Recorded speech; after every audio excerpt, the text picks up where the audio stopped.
The massive doors of the Galactic Council chambers slid open with a soft hiss as Admiral Jake Morrison stepped inside. Behind him walked Lisa Grant, the human diplomat who had spent 3 years trying to make peace with species that seemed determined to find fault with everything humanity did. Colonel Ben Carter brought up the rear, his military bearing sharp even in the formal dress uniform required for council sessions.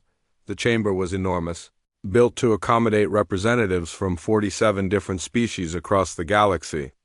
Some breathed different atmospheres and sat in sealed booths, while others towered above the standard seating arrangements. The humans had been given seats near the back, a subtle reminder of their status as the newest and least welcome members of the galactic community. Jake looked around the familiar chamber and felt the weight of the moment. This was it. 3 years of negotiations, compromises, and diplomatic dancing had led to this final meeting. Either humanity would find a way to remain part of the galactic community, or they would be forced to make a choice that would change everything. Ambassador Krextol of the Vorthan Empire was already speaking when the humans took their seats. The tall, angular alien gestured with 4 arms as he addressed the assembly in the clicking, whistling language of his people. The universal translator in Jake's earpiece turned his words into crisp English. The humans continued to expand beyond their assigned territories, Krextol was saying. They established new colonies without proper authorization and refused to share their military technologies with the peacekeeping forces. This behavior threatens the stability that has kept our galaxy peaceful for over 2 centuries. Jake kept his face neutral, though inside he felt the familiar anger rising. The Vorthans had been the most vocal critics of humanity since the day humans had first made contact with galactic civilization. Every human expansion, every new colony, every technological advance was seen as a threat by the Vorthan Empire. Speaker Zephyos of the Artharian Collective rose next. The insect-like being's compound eyes glittered in the chamber's artificial light as he spoke in the buzzing tones of his species. The Artharian Collective has prepared a comprehensive solution to the human problem, Zephyos announced. The Frontier Accords will establish clear boundaries for human expansion while ensuring that their advanced technologies serve the greater good of galactic peace. Lisa leaned over to whisper in Jake's ear. "Here it comes," she said quietly. "Everything we've been fighting against for 3 years." A holographic display materialized in the center of the chamber, showing a 3-dimensional map of human space. Red lines appeared around a small cluster of systems, forming a tight boundary that enclosed only 12 of humanity's 43 established colonies. Under the Frontier Accords, Zephyos continued, humanity will be restricted to these 12 core systems. All outer colonies must be abandoned within 1 standard year. Additionally, all human military vessels larger than frigate class must be surrendered to Council peacekeeping forces, and all advanced weapons technology must be shared with the galactic community. The chamber buzzed with approval from many of the assembled representatives. Jake watched as species after species nodded their agreement with the proposed restrictions. Some looked genuinely concerned about galactic peace, while others seemed pleased at the prospect of getting their hands on human technology without having to pay for it. The restrictions weren't just about territory or weapons, Jake realized. They were about breaking humanity's spirit, forcing them to accept their place as junior partners in a galaxy that had been running its affairs for millennia. Before humans had even discovered fire, Representative Velmuth of the Telleran Assembly stood to speak next. The Tellerans had been among humanity's few allies in the Council, and Jake hoped for some support. The Telleran Assembly recognizes the concerns raised about human expansion, Velmuth said in his people's musical language. However, we must also acknowledge the significant contributions humanity has made to galactic civilization. Their innovations in fusion technology, quantum computing, and interstellar logistics have benefited all our worlds. A few representatives shifted uncomfortably at this reminder of human achievements, but Velmuth continued. We propose a modified version of the Frontier Accords that would allow humanity to retain 20 systems instead of 12, and permit them to keep a reasonable defensive fleet while sharing selected technologies through existing trade agreements. The chamber erupted in protests from the Vorthons and their allies. Krextal's four arms waved angrily as he spoke. The Tellarans fail to understand the scope of the threat, he declared. Humans are not like us.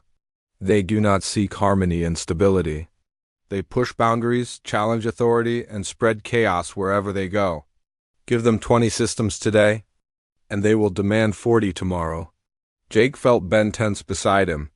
The colonel had fought in 3 different conflicts to protect human colonies from raiders and hostile species, only to be told that humanity was the real threat to galactic peace. More representatives spoke, each adding their voice to either support or opposition of the proposed restrictions. The pattern was clear. The older, more established species wanted humanity contained, while the younger civilizations seemed more willing to compromise. Finally, after 2 hours of debate, Council Speaker Morduk called for the human response. The ancient Taurian's voice carried the weight of centuries as he addressed Jake directly. Admiral Morrison, you have heard the concerns of the galactic community and the proposed solutions. The Council requires humanity's formal response to the Frontier Accords. Jake stood slowly, feeling the eyes of hundreds of beings from across the galaxy focused on him. He had prepared for this moment, had written and rewritten his speech dozens of times. But now, looking out at the assembled representatives, he realized that no words would change their minds. They had already decided humanity's fate. Honored representatives, Jake began, his voice carrying clearly through the chamber's acoustic systems. 3 years ago, humanity came to this council seeking friendship and partnership. We offered to share our knowledge, our resources, and our strength in service of galactic peace. He paused, letting his words settle before continuing. We have honored every agreement we signed. We have contributed to Council peacekeeping efforts, shared our technologies through legitimate trade, and helped defend worlds from pirate attacks and hostile invasions. We have proven our commitment to galactic stability time and time again. Murmurs rippled through the chamber as some representatives nodded in acknowledgement of human contributions. But today, instead of partnership, you offer us subjugation. Instead of friendship, you demand surrender. You ask us to abandon our people on 31 worlds, to give up the ships that protect our colonies, and to hand over the technologies we developed through our own hard work and sacrifice. Jake's voice grew stronger as he spoke, and he could see some of the representatives shifting uncomfortably in their seats. You call us aggressive for defending ourselves. You call us expansionist for establishing new homes for our growing population. You call us dangerous for refusing to accept limitations that no other species in this chamber would tolerate for themselves. The chamber had grown completely silent now, every being hanging on Jake's words. We came here in good faith, Jake sighed, his voice carrying a note of finality. We offered friendship, trade, and mutual cooperation. Instead, you offer us chains. He reached down and picked up his datapad, then nodded to Lisa and Ben. Both rose from their seats. The talks are over, Jake announced. Humanity withdraws from the Galactic Council, effective immediately. The chamber erupted in shocked exclamations and frantic chatter as the 3 humans turned and walked toward the exit. Jake could hear Morduk calling for order, but he didn't look back. The decision was made. As they reached the doors, Jake heard Krextal's voice rise above the chaos. You cannot simply leave, the Vorthon ambassador shouted. The galaxy will not tolerate human expansion without council oversight. Jake paused at the threshold and turned back one final time. The galaxy is about to learn what it's like to exist without humanity, he said quietly. I hope you're prepared for the lesson. Then the doors closed behind them, and the age of human cooperation with the Galactic Council came to an end. Fleet Admiral Kate Reynolds stood on the bridge of the UHS Independence, watching as hundreds of human ships moved through space in perfect formation. 3 months had passed since Admiral Morrison had walked out of the Galactic Council chambers, and now the largest evacuation in human history was underway. The viewscreen showed a steady stream of cargo vessels, passenger transports, and military escorts departing from Kepler Station. Each ship carried families, equipment, and everything else that humanity had built during their brief time as part of galactic civilization. Kate had coordinated military operations across 3-star systems, but nothing had prepared her for the complexity of moving an entire civilization. Her communications officer, Lieutenant Danny Walsh, looked up from his console with the latest reports. Admiral, we're receiving confirmation from all sectors. The mining operation on Kepler 442b has shut down completely. The agricultural domes on New Montana are powered down and sealed. Research Station Gamma in the Proxima system has gone dark. Kate nodded, though inside she felt a mixture of pride and sadness. Pride that humanity could organize such a massive operation so quickly and efficiently. Sadness that it had come to this. The galaxy had forced their hand, and now everyone would learn what they had lost. On the mining world of Kepler 442b, extraction teams were completing their final shifts. The planet's surface was scarred with massive excavation sites where human machines had pulled rare minerals from the ground for 3 years. Mountains of processed or sat in storage facilities, waiting for transport ships that would never come. Supervisor Rick Thompson walked through the empty control center one last time before sealing the doors. His team had extracted more rare Earth elements in 3 years than the previous alien operators had managed in 30. The mining robots stood silent in their charging stations, their work complete. "Shame to leave all this behind," muttered his assistant, Carol Jenkins. As she secured the final equipment locker, Rick shook his head. "We're not leaving it behind. We're taking every piece of equipment, every ounce of processed material, and every bit of knowledge we gained here. The galaxy wanted us gone, so we'll be gone. But they don't get to keep what we built." Similar scenes were playing out across 43 human colonies. On New Montana, the agricultural domes that fed half a dozen nearby star systems were being systematically shut down. The hydroponic systems that had revolutionized food production in space were being carefully disassembled and packed for transport. Dr. Helen Martinez supervised the evacuation of the main agricultural research facility.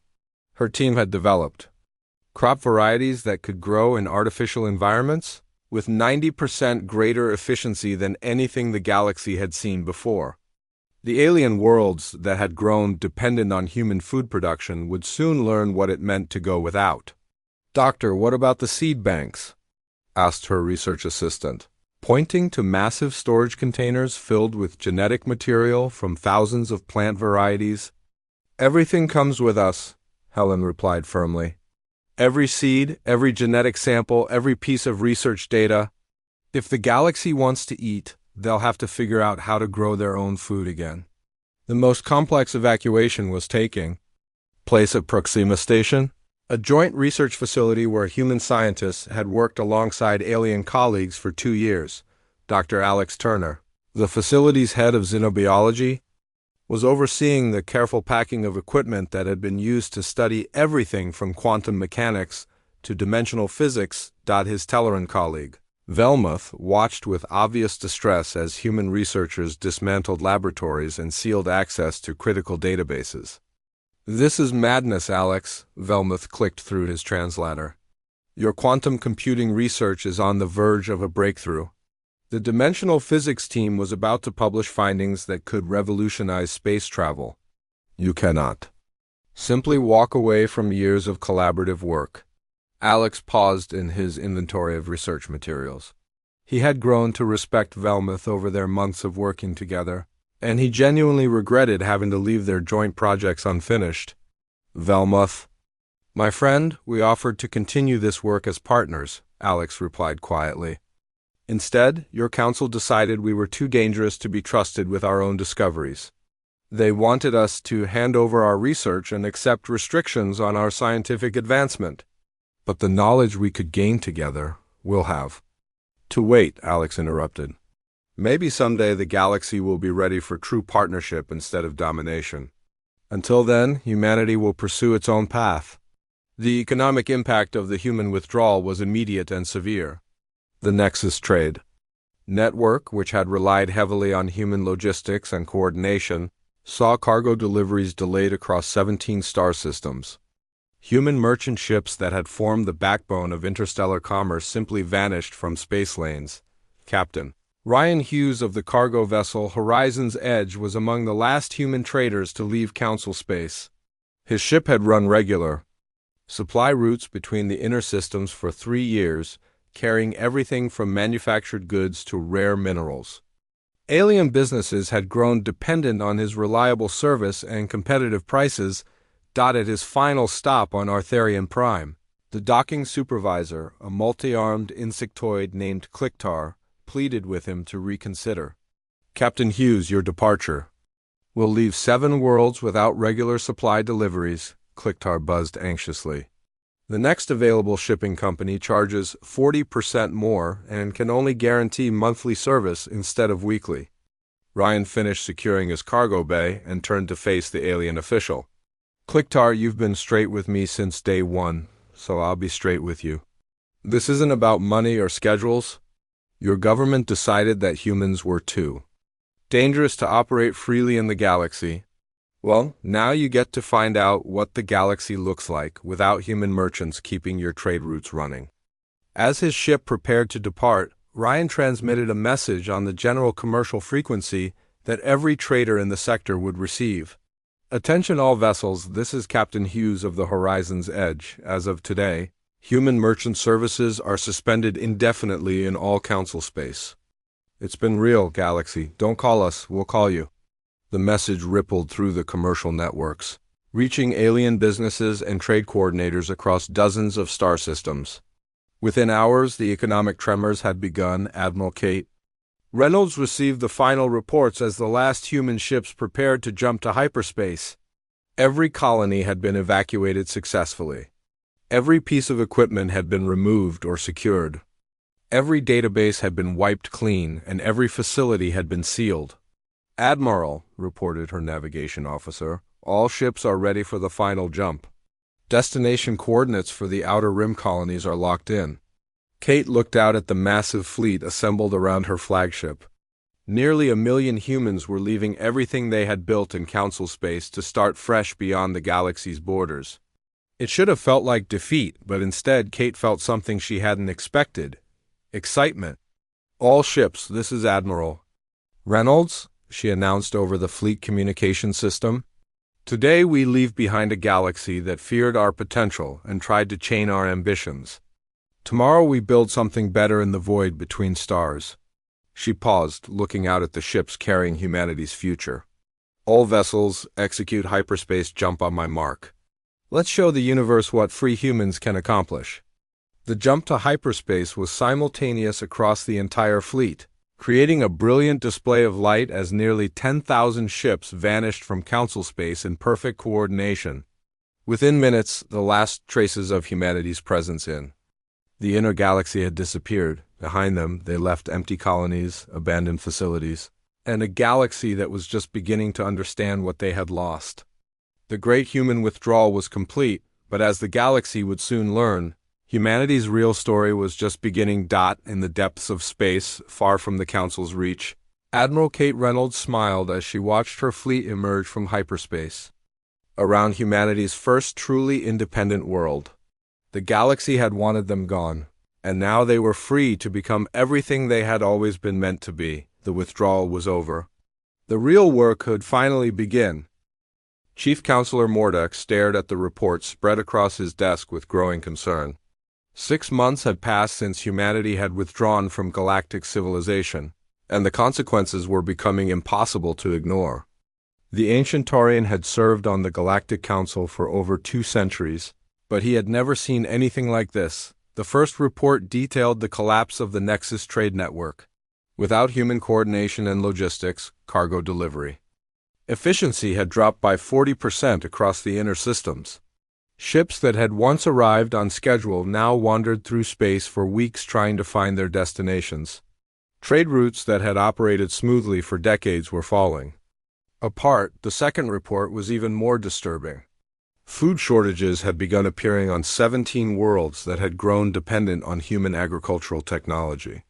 The hydroponic systems that humans had shared were breaking down without proper maintenance, and no one else in the galaxy understood how to repair them effectively, but it was the third report that truly worried Morduk. Intelligence data showed that human settlements beyond the Outer Rim were not just surviving but thriving in ways that defied explanation. Their technology was advancing at a rate that seemed impossible, and their society was evolving into something the galaxy had never seen before. Lieutenant Commander Sarah Price stood in the command center of New Terra Station, watching as construction crews put the finishing touches on humanity's latest achievement. The space station was 10 times larger than anything humans had built while they were part of the Galactic Council, and it incorporated technology that made their previous work look primitive. "Status report, Commander," requested Admiral Morrison as he entered the command center. Jake had been appointed as the overall coordinator for humanity's new civilization beyond the galactic frontier. "All systems are operating at optimal capacity, sir," Sarah replied. "The new fusion reactors are producing 60% more power than our best previous designs. Dr. Martinez's team has successfully tested the quantum communication array across 15 light-years with zero signal degradation." Jake nodded with satisfaction. Freed from the bureaucratic restrictions and technology sharing requirements of the Galactic Council, human innovation had exploded. Scientists and engineers who had been forced to work within alien-approved guidelines were now pushing the boundaries of what was possible. "What about the new colonies?" Jake asked. "Colony ships have established successful settlements in 12 new systems this month alone," Sarah reported. "Population growth is exceeding all projections. It seems like everyone wants to be part of building our new civilization." Meanwhile, back in Council space, the problems were getting worse every day. The Confederation of Outer Worlds was facing complete economic collapse as their trade networks crumbled without human merchant services. Worlds that had traded food for technology now found themselves with neither.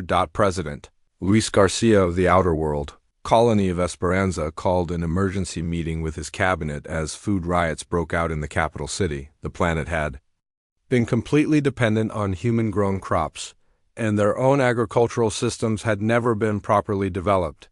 "How long before the food stores run out completely?" Luis asked his agriculture minister. 2 weeks, maybe 3 if we implement strict rationing," came the grim reply. "Our attempts to restart the abandoned human hydroponic facilities have failed. We simply don't understand the technology well enough to maintain them." Similar scenes were playing out across dozens of worlds. The Arthurian Collective had lost 3 core worlds to civil unrest as their populations demanded action from a government that seemed powerless to solve the growing crisis.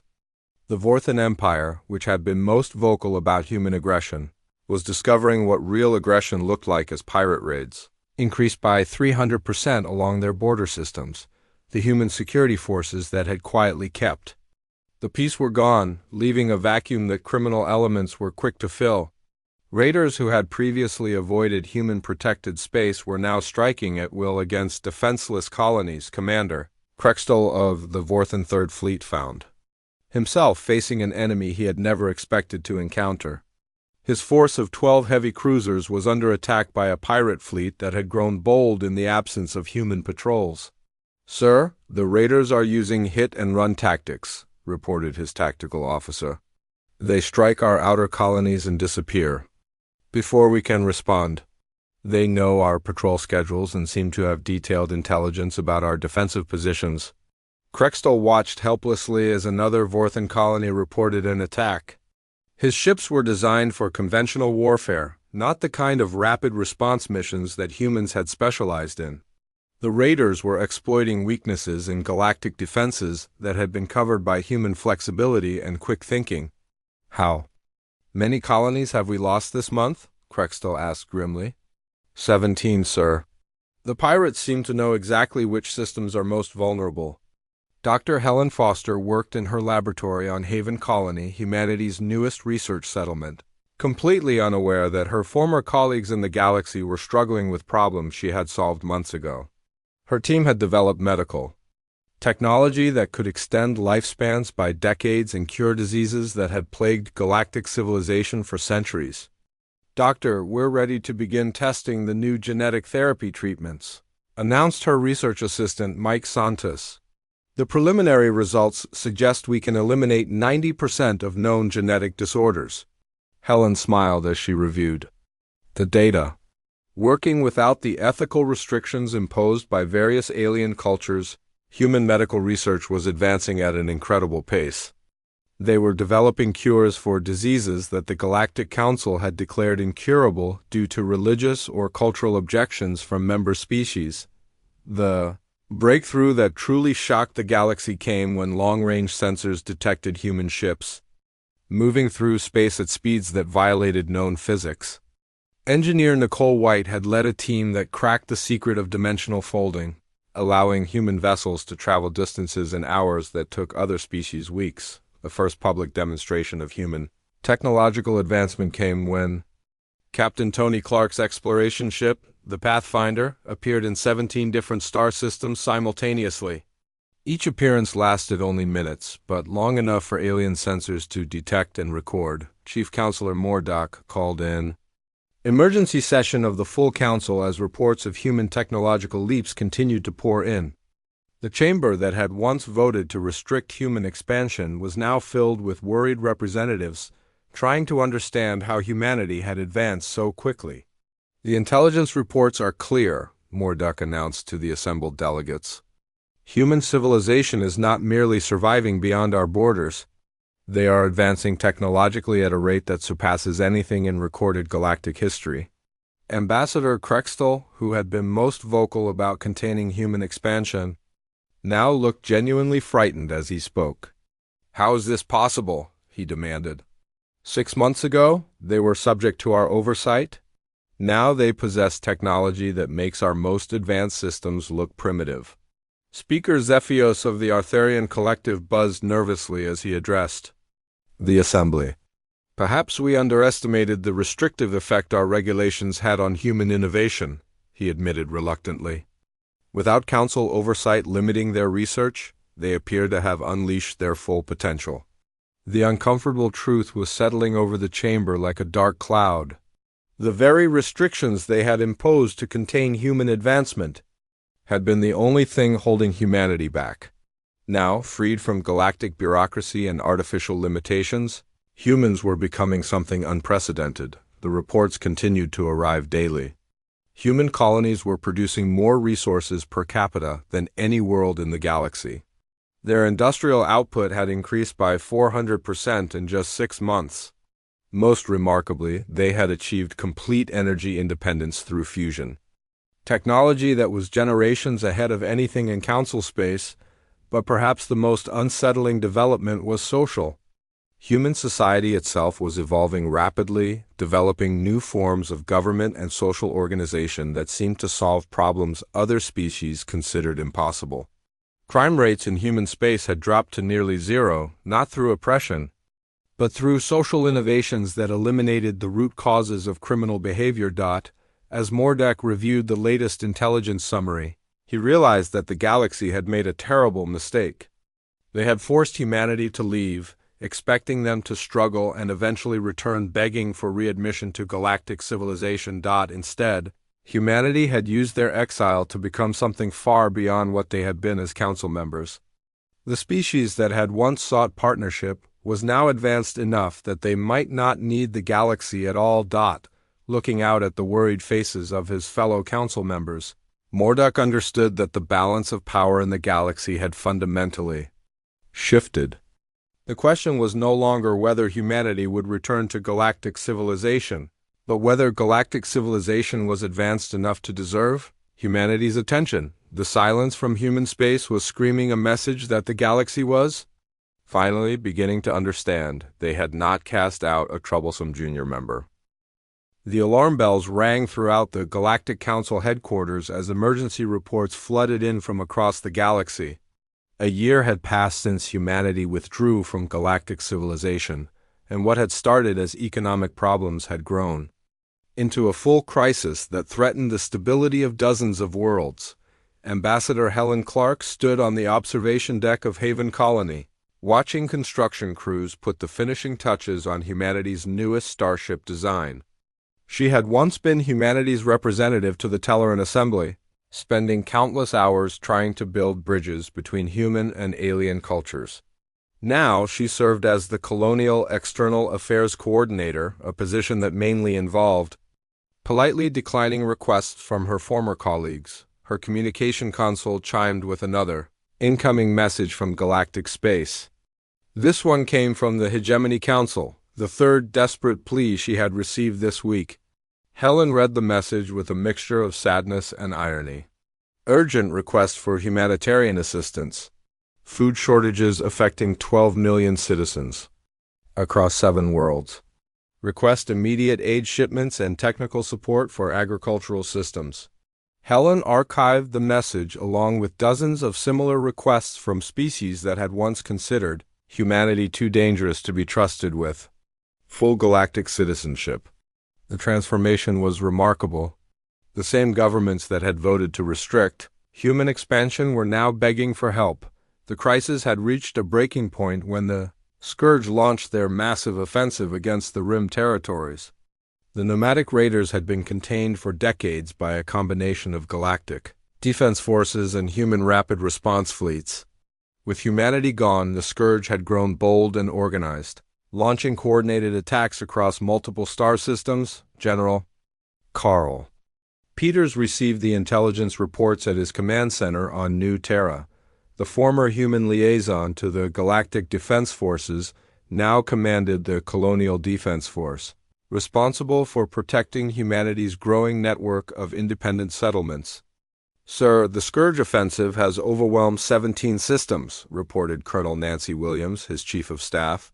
"Galactic forces are falling back on all fronts? Their command structure seems incapable of coordinating an effective response." Carl studied the tactical displays showing Scourge movements across the galaxy. The raiders were using the same hit-and-run tactics that human forces had learned to counter years ago, but the remaining galactic forces seemed completely unprepared for this type of warfare. "They're fighting the wrong kind of war," Carl observed. The galactic military was designed for conventional battles between organized fleets. They never learned how to handle raiders who strike fast and disappear. "Should we offer assistance, sir?" Nancy asked. Carl shook his head firmly. "Our responsibility is to protect human space and human citizens. The galaxy made its choice when they forced us out of their alliance. The Scourge offensive was just the beginning." Intelligence reports showed 3 other hostile species probing galactic defenses, testing boundaries that human forces had previously maintained. The Cassari Dominion had begun aggressive expansion into former neutral zones. The Wraith Confederacy was conducting raids against shipping lanes that had been secure for decades. Most troubling of all, the ancient enemy known only as the Devourers had been spotted moving through dark space toward the galactic rim. President Luis Garcia of Esperanza Colony made the decision that many of his fellow leaders had been avoiding. His world was dying, and pride was a luxury his people could no longer afford. He composed a formal message to the Human Colonial Alliance requesting immediate aid. "To the leadership of the Human Colonial Alliance, this is President Garcia of the Esperanza Colony. We are facing complete societal collapse due to food shortages and economic breakdown. Our population of 4 million civilians includes many children and elderly who are suffering due to circumstances beyond their control. We formally request humanitarian assistance and are prepared to offer full compensation for any aid provided." The message reached Helen Clark within hours, along with similar pleas from 6 other worlds facing imminent disaster. Helen forwarded the request to the Colonial Council, knowing that the response would be swift but not necessarily what the desperate worlds wanted to hear. The Colonial Council's reply came back within a day, signed by President Martha Davis herself. The message was brief and professional. "The Human Colonial Alliance acknowledges your request for assistance. However, our aid capacity is currently committed to supporting human colonies and settlements. We recommend that affected worlds contact the Galactic Council for Emergency Relief Coordination. Our security commitments ended with our council membership. The galaxy chose to handle its own affairs." The message was delivered simultaneously to every world that had requested human assistance. and copies were transmitted to the Galactic Council headquarters. The meaning was clear. Humanity would not be coming to the rescue. On the council floor, the mood was approaching panic.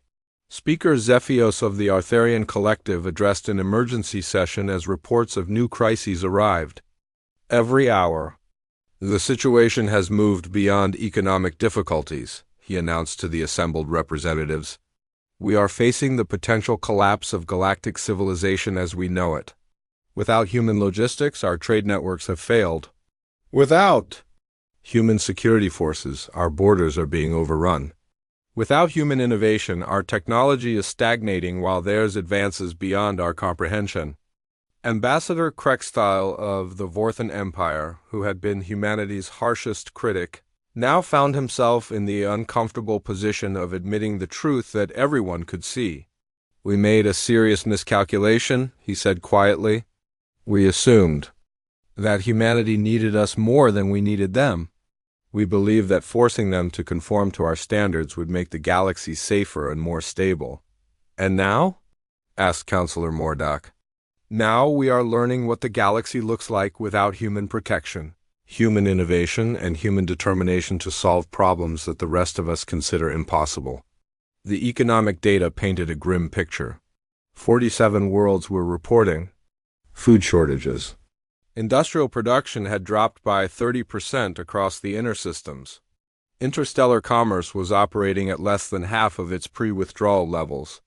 Most shocking of all, technological advancement had nearly stopped throughout Council space while accelerating dramatically in human territory. Dr. Kevin Thompson worked in his research laboratory aboard the human science vessel Discovery, completely focused on his latest breakthrough in medical technology. His team had developed treatments that could regenerate damaged organs and extend healthy lifespans indefinitely. The research had taken 8 months of intensive work that would have been impossible under galactic regulations. Doctor, we're ready to begin human trials of the regenerative therapy, announced his research partner, Dr. Lisa Chang. The preliminary results suggest we can reverse cellular aging at the genetic level. Kevin reviewed the data with excitement. This could eliminate most age-related diseases entirely. We're not just treating symptoms anymore, we're addressing the fundamental causes of biological breakdown. The breakthrough was just one of hundreds happening across human space. Freed from alien ethical restrictions and bureaucratic oversight, human scientists were making discoveries that had been theoretically possible for decades, but practically forbidden under galactic law. Meanwhile, the crisis in council space continued to worsen. The Confederation of Outer Worlds formally dissolved as member planets abandoned the alliance to fend for themselves. The Arthurian Collective lost 2 more core worlds to civil unrest. The Vorthan Empire retreated to their home system as their outer territories fell to raiders and hostile species. The breaking point came when a formal delegation from the Telleran Assembly arrived at the edge of human space, requesting permission to enter colonial territory. Ambassador Velmuth, who had been one of humanity's few allies in the Council, led the delegation aboard a diplomatic vessel that looked outdated compared to the human ships that escorted it to New Terra Station. General Carl Peters received the delegation with formal courtesy but obvious suspicion. The meeting took place in the station's diplomatic quarters, with both human and Telleran security present. General Peters, I come before you not as a representative of the Galactic Council, but as a friend who recognizes the desperate situation our galaxy faces, Velmuth began. The Telleran Assembly formally requests military assistance in dealing with the Scourge offensive and other hostile forces that are overwhelming our defenses. Carl listened politely, but his response was firm and uncompromising. Ambassador Velmuth, I have great respect for you personally and for the Telleran people. However, the Human Colonial Alliance is not a member of the Galactic Council and has no obligation to defend Council territory. Our forces are committed to protecting human space and human interests. But surely you understand that the collapse of galactic civilization affects everyone, including humanity? Carl shook his head. The galaxy chose its path when it decided that humanity was too dangerous to be trusted as equal partners. Now humanity is building its own future among the stars. What happens in council space is no longer our responsibility. President Martha Davis sat in her office aboard Unity Station, humanity's gleaming capital in the void between galaxies, as she prepared to address the species that had once tried to contain human ambition. 2 years had passed since Admiral Morrison walked out of the Galactic Council chambers, and the transformation was complete. Humanity had not just survived their exile. They had evolved into something the galaxy barely recognized, the communication array that would carry her message.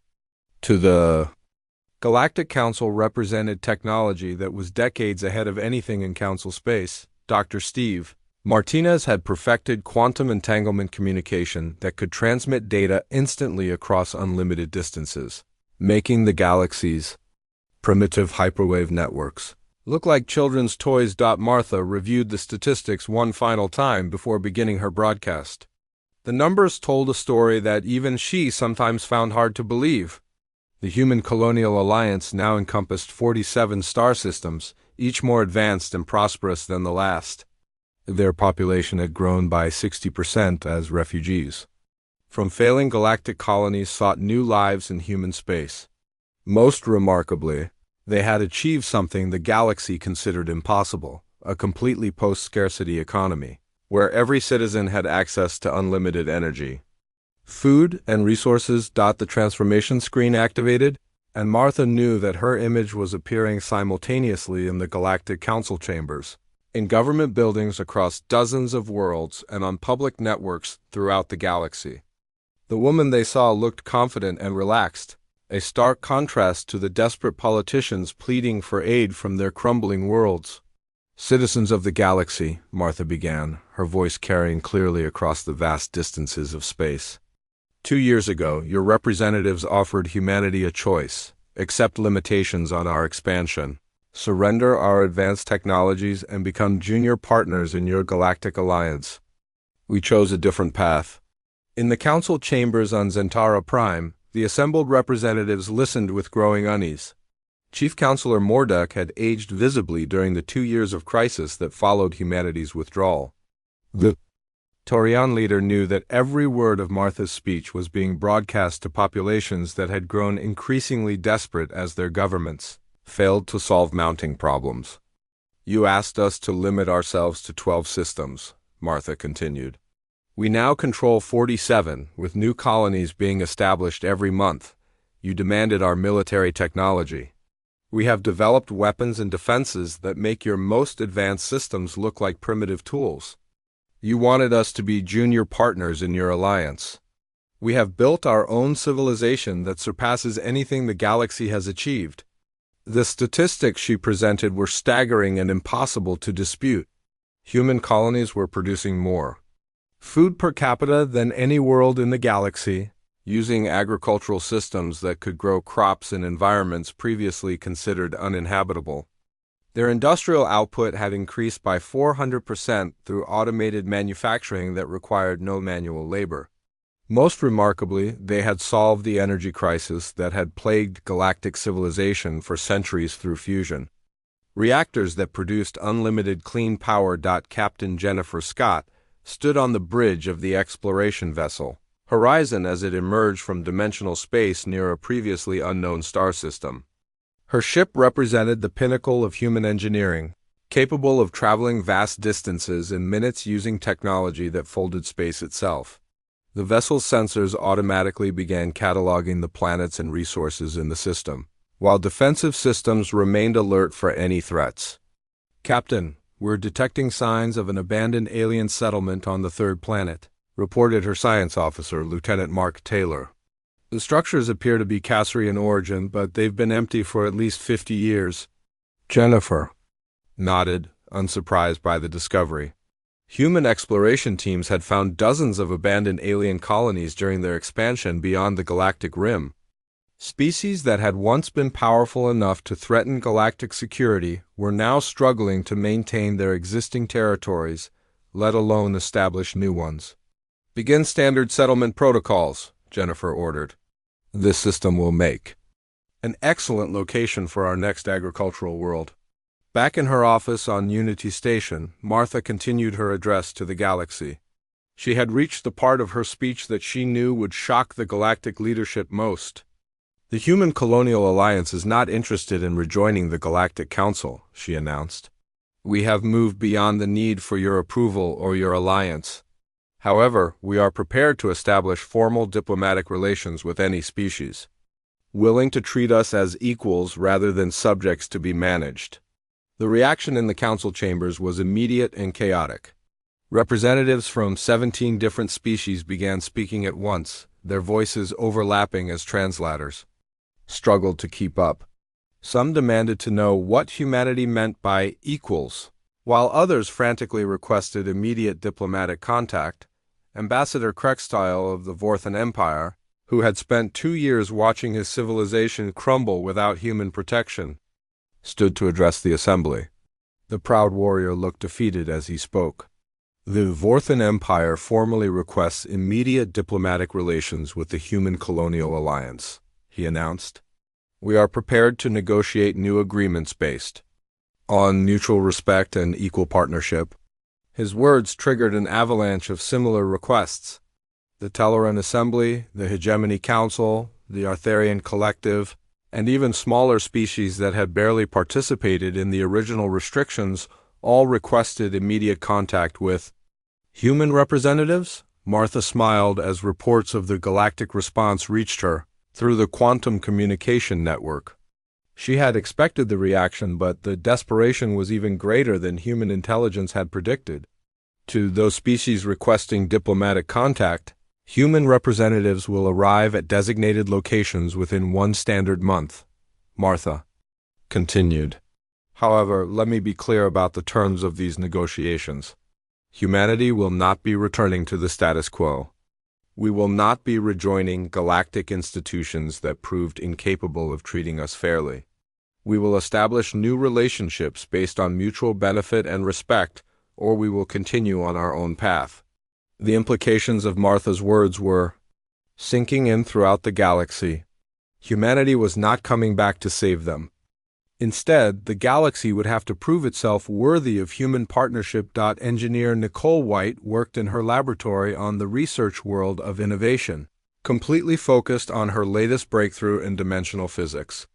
Her team had successfully created stable wormholes that could connect distant points in space, making traditional hyperspace travel obsolete. The technology would revolutionize transportation and communication on a scale that the galaxy could barely comprehend. "Dr. White, we're ready for the first full-scale test," announced her assistant, Dr. Peter Kim. "The wormhole generator can maintain a stable connection between innovation and New Terra for up to 6 hours." Nicole reviewed the safety protocols one final time before authorizing the test.